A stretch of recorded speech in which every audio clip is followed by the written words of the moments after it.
3 years ago, one of my colleagues, whom I consider a friend, uncharacteristically stopped coming to work. Mr. Pedewski was in his 40s and was well respected. Health-wise, he was a runner and in impeccable shape. He had been working toward obtaining his master's degree, so I figured he most likely succeeded in taking a position elsewhere. I just thought it was odd, however, that he didn't tell any of his lunch buddies goodbye or anything.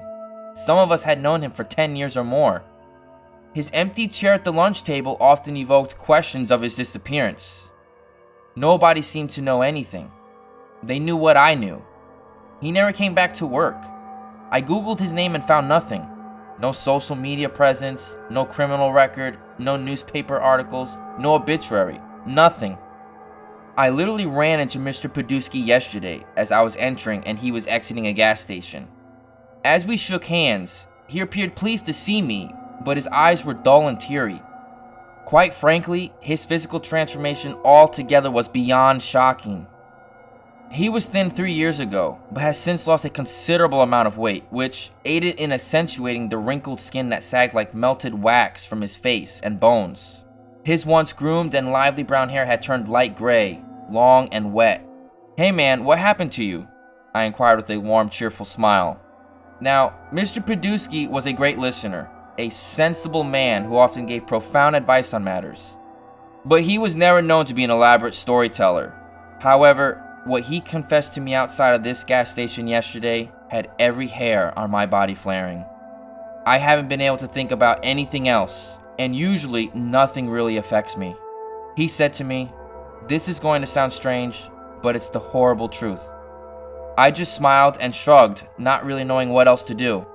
There was indescribable anguish in his tone, and so much pain poured from his face while conveying the following to me.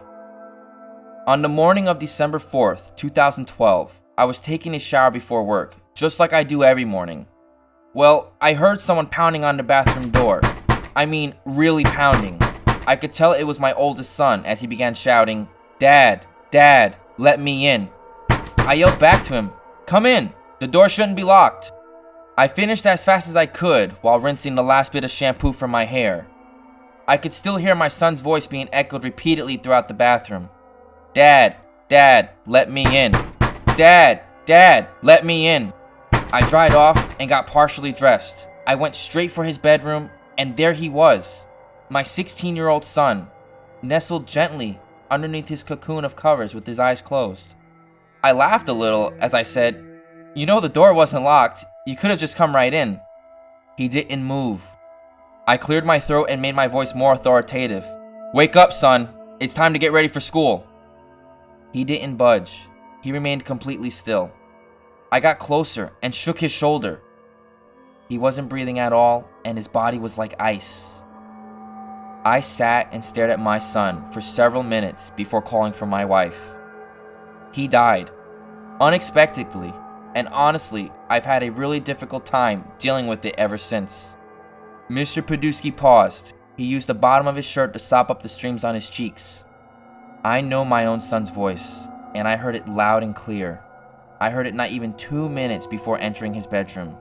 Yet the coroner said that my son had been deceased for several hours.